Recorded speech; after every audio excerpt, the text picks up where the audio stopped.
For the next 45 minutes or so, I am absolutely thrilled to be turning things over to a person, a thinker, an artist, whom I've come to admire a great deal.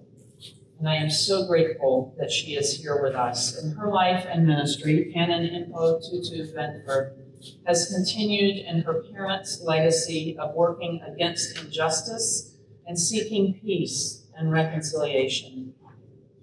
As someone at the forefront of the fight for racial justice, and as a member of the LGBTQIA+ community, she is well acquainted with both the griefs and the joys of this sacred work.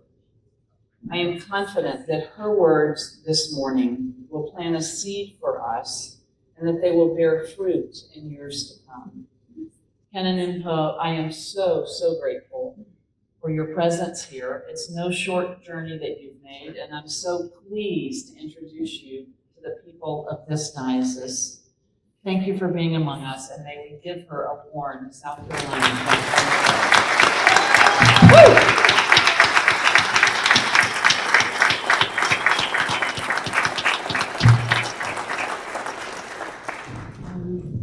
Well, good morning, family. It is such a joy to be with you this morning, and after a night of rest, I actually feel a little less spacey than I did yesterday. Right, Reverend Madam Chair, Presiding Bishop Rowe, Bishop Richards, and my brothers and sisters in Christ. I just thank you for the warmth of your welcome. And I know it probably wasn't midnight when Canon Curry met me at the airport, but it felt like it. I was immensely grateful for his friendly face and kind presence at the end of a long journey. And it's been a special pleasure to see old friends again, the Sabales, okay, all of the variations of that last name, family. Thank you so much for also being here to welcome me. It really is a privilege to be among you at this moment in the life of our church, at this moment in the life of your country, at this moment in the life of our world. There's war in Ukraine, Sudan, Somalia, Congo, more crisis in Haiti, genocide in Gaza. On every continent, political polarization is driving instability. Civil conversation seems impossible. But here in South Carolina, as the skies have darkened and the waters have turned choppy, you've chosen to set out for the other side. You've put your oars in the water, determined to arrive at reconciliation. And I am so grateful for your witness. And how can we ever arrive at reconciliation? What hope is there for us? Language matters. What we say, how we say it, what we mean. Because if praying shapes believing, then speaking shapes seeing. Forgiveness and love are words that have been rendered insipid in our popular culture. Popular and politically popular forgiveness is the tribute that the powerless give to the powerful. It's the cloth that's used to clear the slate of the injuries of the past. It's the word that is used to make whole histories disappear and make the consequences of the past that live in the present seem to have been conjured out of thin air. In popular culture, Love is a feeling that's washed in a soft rose glow, and it evokes images of soft smiles and golden sunsets and cuddly cats and happy babies. At its most robust, love might proclaim motherhood, but that's love's sternest demand. Well, Christian love includes all of the above. But Christian love begins not with how we feel, but with what we do. I always love my wife and our children, but my love for them doesn't always soften the hard edges of our growing together. Now, it really doesn't matter to me whether I feel kindly disposed towards these people, and sometimes I do. I will always do my best to act towards them as love demands. And in our household, that might mean an act of service, or a word of admiration, or admonition, or advice, or reprimand, or consolation. Love always builds up what is good and true and just. Love only tears down what diminishes our humanity or what defies our dignity. Some years ago, my father wrote the book, No Future Without Forgiveness. It was written in the wake of South Africa's Truth and Reconciliation Commission.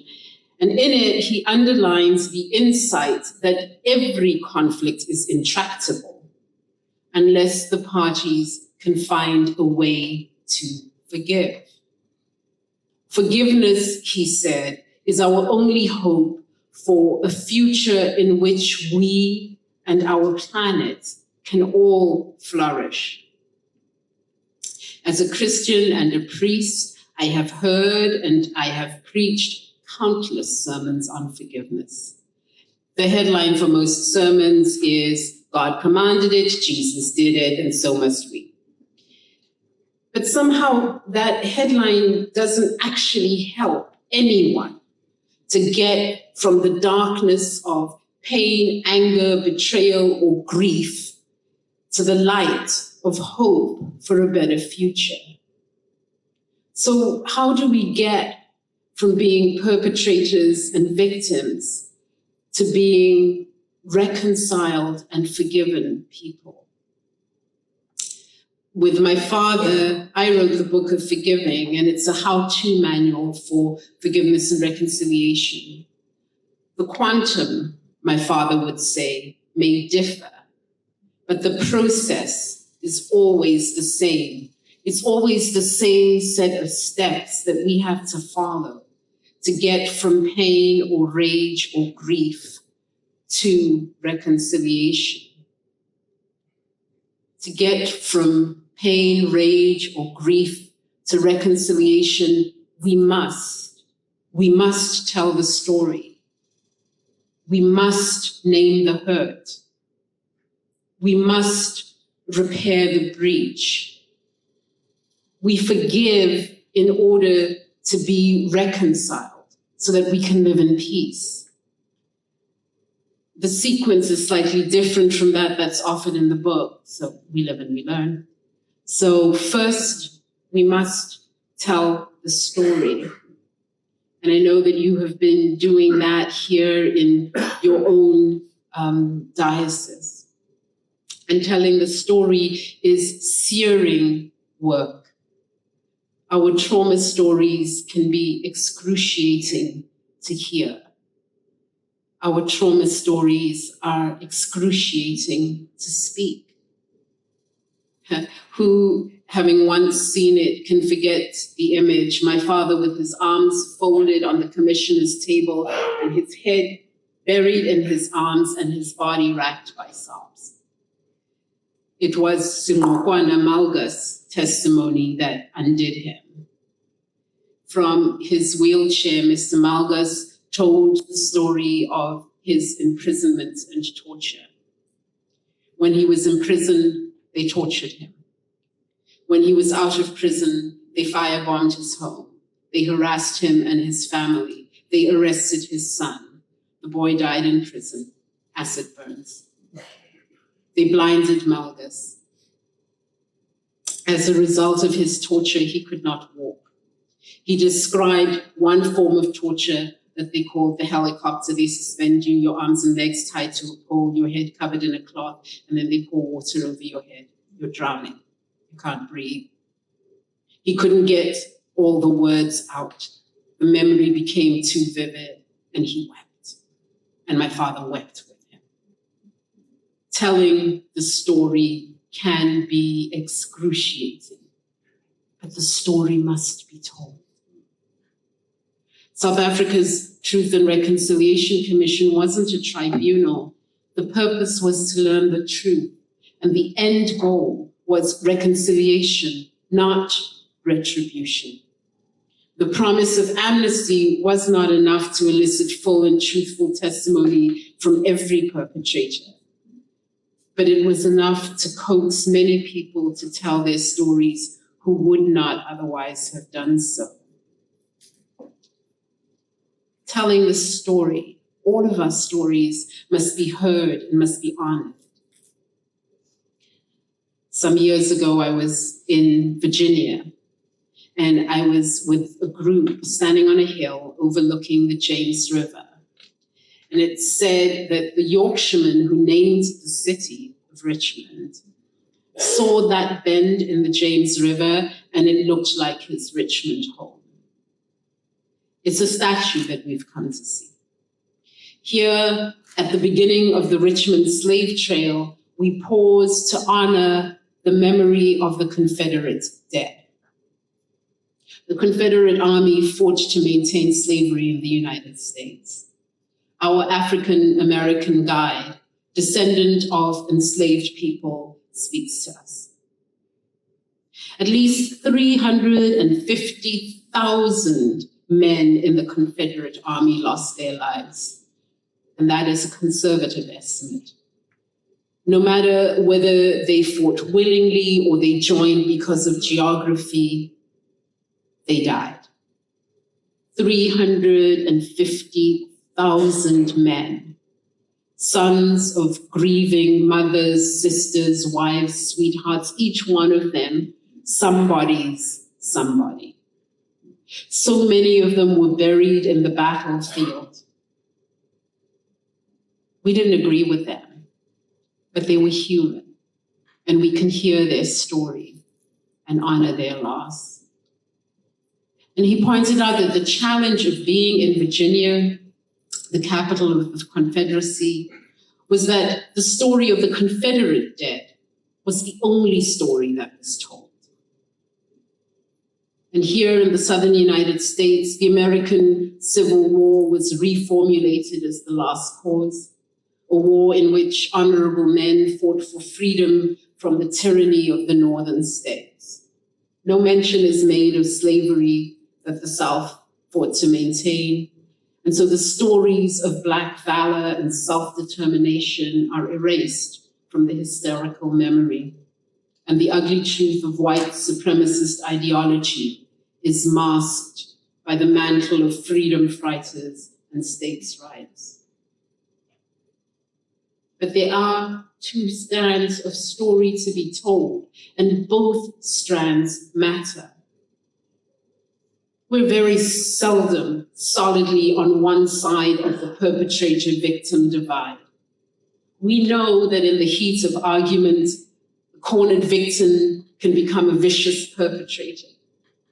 If the ultimate goal is reconciliation, then the quality of speech and listening shifts from seeking to score points to seeking to find balm.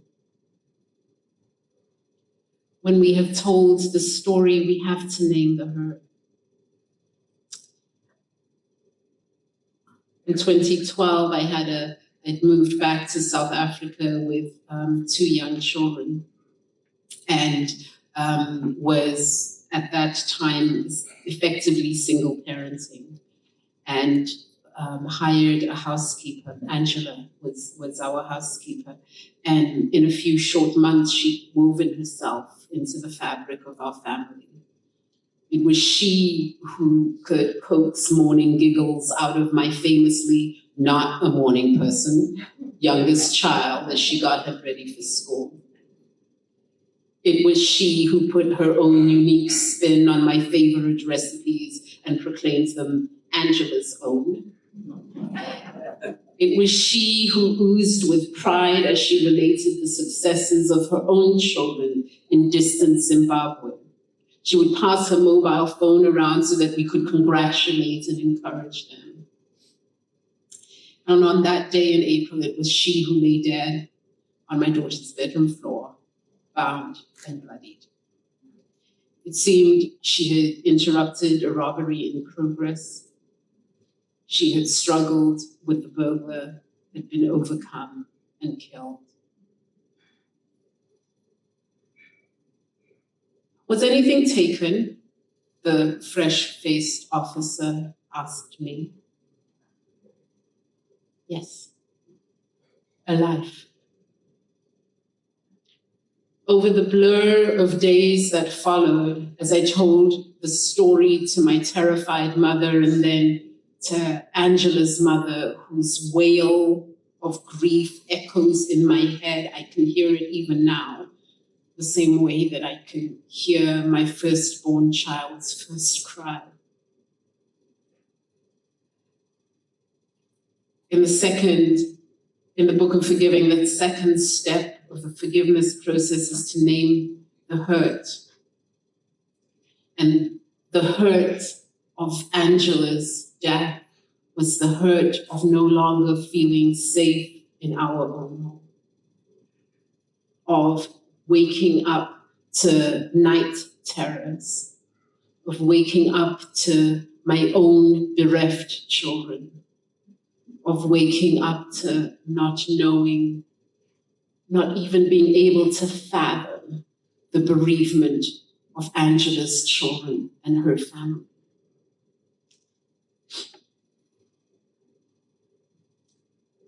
In personal and interpersonal situations, it can be a challenge to untangle what the hurt is. A slap in the face stings or burns, that much is obvious, but that's not the only hurt that the person who has been slapped will experience. An injury deliberately inflicted by one person on another always has emotional as well as physical repercussions. An unintended physical hurt can also be experienced emotionally. And when you slap me, I heard myself asking myself, what kind of person do you think I am, that you think it's okay for you to hit me?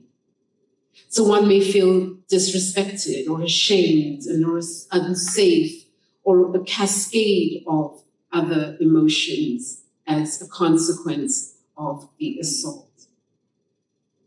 For a system like slavery that had global repercussions, the hurts are far-reaching and the tentacles of that pain reach into our present day. Over the course of the transatlantic slave trade, more than 12 million people were stolen from the African continent and shipped to the Americas and Europe, well, to England. But that was only one strand of the slave trade. Millions more people in the prime of their life, at the peak of their productivity, were enslaved to rich kingdoms, to enrich the kingdoms of Europe. This loss was one strand of impoverishment of Africa that reverberates into the current day. The notion of race is actually a legacy of the slave trade. Racism, the idea of white virtue, goodness, beauty, and moral and intellectual superiority are legacies of the slave trade. The contemplative Richard Rohr writes, he quotes Mark Charles and Soong Chan Ra. The doctrine of discovery emerged from a series of 15th century papal bulls, which are official decrees by the Pope that carry the full weight of his ecclesiastic office. In 1493, Pope Alexander issued the bull Inter Caetera, which offered a spiritual validation for European contexts. That in our times, especially the Catholic faith and the Christian religion, be exalted and everywhere increase and spread. That doctrine gave theological permission for the European body and mind to view themselves as superior to non-European bodies and minds. The doctrine created an identity for African bodies as inferior and only worthy of subjugation. It also relegated the identity of the original inhabitants of the land discovered to become outsiders, now unwelcome in their own land. The impoverishment of the nations of the two-thirds world, the rapacious use of the natural world, and the resulting climate disaster that we're not yet investing enough to avert is also, in part, a legacy of the slave trade. The climate degradation is creating a refugee crisis as people war over scarce water and scarce agricultural resources. The culture of greed that was instilled by the economic systems that slavery sustained have corrupted the leaders of former colonies the world over. The tentacles of the slave trade are many, and they are still alive as visible and invisible networks of destruction that leach deadly poison into our communities, into our countries, into our world. So naming the hurts that slavery inflicted is to tell a story of the past and the present. We all want to be done with slavery and its legacy, but both became systematic injustices. And the challenge of unraveling an institutional or systematic injustice is that systematic injustice is a shapeshifter.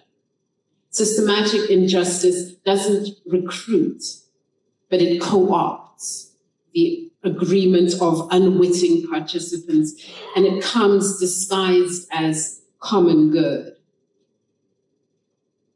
The world is a hiding place for unconsciousness or deadness, in the words of St. Paul. As Richard Rohr writes, both Thomas Aquinas and C.S. Lewis taught that the triumph of evil depends entirely on its disguise. Our egos must see in it some form of goodness and virtue so that we buy into it. If evil depends on a good disguise, then cultural virtue and religion are the best covers of all. The leaders of both religion and empire colluded in the killing of Jesus. In Luke's gospel, Herod and Pilate just passed Jesus back and forth and affirmed whatever the other one said. Christians were forewarned that the highest levels of power can probably be co-opted by evil. Is there a culture in this world that does not operate out of this recipe for delusion? This is what Paul means when he names the world as one of the sources of evil. What Paul already recognized, at least intuitively, is that it's almost impossible for any social grouping to be corporately or consistently selfless. It has to maintain and promote itself first at virtually any cost, sacrificing even its own stated ethics and morality. And if we cannot see this, it might reveal the depth of the disguise of institutionalized evil. Those whose forebears were enslaved and who continue into the present day to wear the web of referred trauma can only begin to name the hurts that slavery inflicted. The rage and the pain are embodied. The injury continues because it is yet to be resolved. And to be resolved, it must be heard and honored. But hearing trauma inflicts its own trauma. In my book on reconciliation, I write in the voice of the perpetrator. So I don't want to hear how I have hurt you. Your words sear like firebrands. They pummel like stone. The shame rises up to suffocate me. I want you to stop so I can breathe. But I must hear how I have hurt you. I owe you open eyes to see your pain. I owe you open ears to hear your pain. I owe you a heart open to feel your pain. I owe you stillness and silence. And though your stories pierced me like 1,000 needles, I will not throw up a storm of words in my own defense. I will watch. I will listen. I will hear.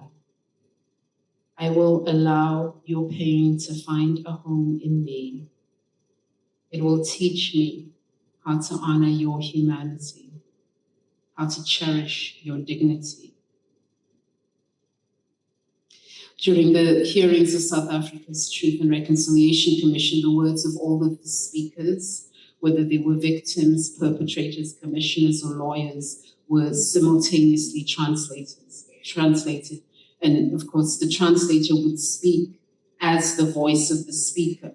So rather than saying, he says he opened the door, they would translate, I opened the door. After only a few weeks of hearings, it became very clear that the translators were suffering a secondary trauma. Day after day, speaking horrors inflicted or absorbed had a physical and emotional impact. Learning history isn't a clinical engagement with a cadaver. It's an encounter with a living spirit. According to the Book of Forgiving, the third step in the forgiveness process is granting forgiveness. We didn't speak in that book about the underlying assumption that actually underpinned our work. Had we been aware of the water in which we swam, we might have inserted a fifth step in the process. And that step would have been reparations or repair. See, the undergirding thought for my father and for me is Ubuntu, which is the undergirding thought in the world in which we were raised. And in the Ubuntu frame, forgiveness isn't the reward given for forming your mouth around the words of an apology. Forgiveness is an investment in a better future for all. So, I'm sorry, forgive me, were the words that the perpetrators said. I'm taking responsibility for what I did and what was done at my command or in my name. But what the victims heard wasn't the same. They didn't hear the words that the perpetrators heard. They heard the words of the translators instead. And what the translators said was, "Dicela uxolo." But it's not the same. In English, I'm sorry wraps the plea in the logic of individuality. And in English, forgive me underlines the same. What I have done was done by me and is thus my own responsibility. And this, I am sorry, forgive me, is all about me. But what the old ones heard, what the people who speak my mother tongue heard, was a different word. We heard "Dicela uxolo." It means I ask for peace. It is an Ubuntu apology, and it is about we. I ask for peace sees our interconnectivity. I'm sorry, forgive me means set me free of the guilt and the shame that has burdened me, decide to wipe clean the debt slate for me. But the old ones heard, I asked for peace, and they offered forgiveness as peace based on reciprocity. They gave their forgiveness as space to plant the seeds of a better future for the whole community. When the old ones heard, Dicela Uxolo, I ask for peace. Ubuntu peace is peace between us and peace within each of us. So Ubuntu forgiveness is a peace that heals. And so the once powerful men who came and told of their own torment, they told of guilt and shame and sleepless nights. They spoke of the haunting of those they had killed and the haunting of those who yet lived. They spoke of the sickness that stalked them. They spoke of depression, anxiety, and the disbelief that they could be so inhumane. They spoke of their suffering family relationships, of not trusting themselves to be the husbands and fathers they wanted to be. They spoke of their own silences and rages and the fact that peace had fled from them. They asked for forgiveness, and the old ones heard them ask for peace. And when the old ones heard Dicela Uxolo, they did not hear a request directed at an individual mean. They heard perpetrators asking for hope of a better way. They heard an appeal for healing for all of us and for the space between us that is community. They heard an appeal for a healing of the fabric of life, a healing for themselves and their children, a healing for the perpetrators and their progeny. And without reparations, I'm sorry, forgive me, asks victims to pick up an eraser and walk through the past, eradicating the injuries that the perpetrators inflicted, so that those who wielded the scythe of destruction can be released from the guilt of their cruelty and their greed and their prejudice and their violence, while preserving the benefits for their behavior. Without reparations, forgiveness has no Ubuntu. It heals nothing. It doesn't heal the victim, and it holds no medicine for the perpetrator. The old ones offered not forgiveness, but Uxolo, peace. And the peace that the old ones offered would heal the past and build a new future. The old ones laid forgiveness at our feet like the accolade for the prima ballerina. They paid the tribute because we danced our truth. We told our stories of stealing their worth. They filled our stage with the flowers of hope, trusting us to respond to their gift in like manner, with grace. They didn't expect us to walk away. The old ones laid forgiveness at our feet, like seeds of a forest that would blossom in peace, and we took the gift, but we didn't plant the trees. The old ones laid forgiveness at our feet like medicine for our deepest need. We took that magic potion and tainted it with greed, grabbing this gift we denied all of us a chance to heal. I know that the notion of reparations provokes fear, and in my book on reparations, I begin by addressing the fear. One of the reasons for the fear is the models of justice with which we are familiar are all retributive. Embedded in them is punishment, an eye for an eye, tooth for a tooth. But Ubuntu-based justice seeks not retribution, but repair. So we know it instinctively, we feel it in our bones that what was taken can never be restored, and that there is no payment that is an adequate price for even a single human life. On each side of our great divide, we misconstrue the goal. The white people pull out their spreadsheets trying to tally the total of misery minus the years between, and what they wonder is the discount for that half step towards equality and that just recompense. Affirmative action, set-asides, preferential admissions that are handed out left and center. The older generation of white people is suspicious. This reparation is like a bribe. We pay now, and the moment you're silent, but then you'll be back, or your children will come claiming it wasn't enough. And we know that you're right. It wasn't enough. How could it ever be enough? And because we know we can never pay enough, we refuse to begin to pay. And people of color of every shade pull out their catalogs of woe, scrapbooks filled with unnamed ancestors, unborn children.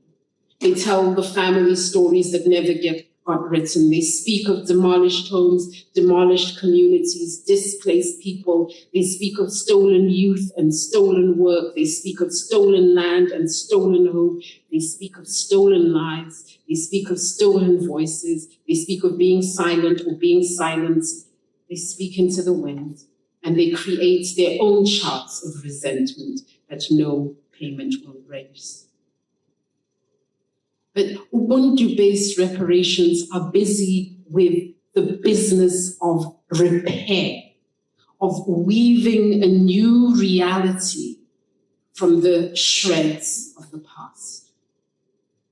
One of the tasks of the South African TRC was to discover adequate recompense for the victims of human rights abuses under apartheid. It was thought, it was feared, that the victims would want large amounts of money or impossible restitution for all that they had suffered. But instead, their needs were modest.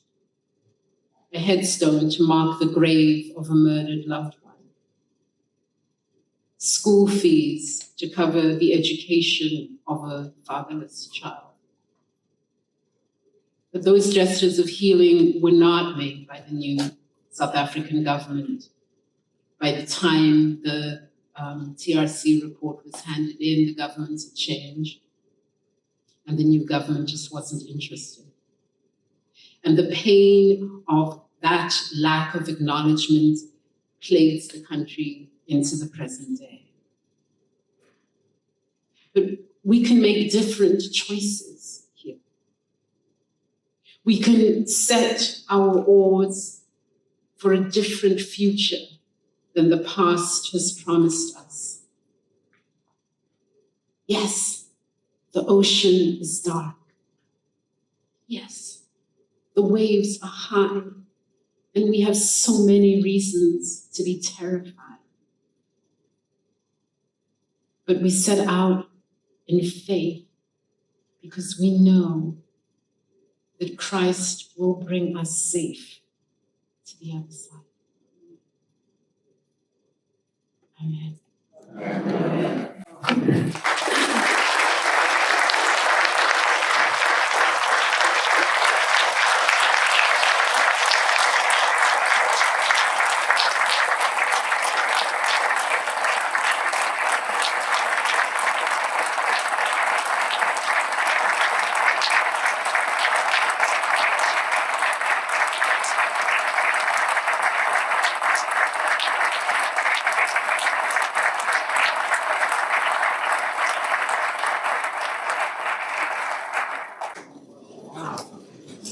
Canon and Mpho, yesterday I noted that this is a watershed moment in our country and in our world. I want to thank you with all of my heart for naming this and really calling us to this watershed moment in our life, and for taking us indeed to the deep.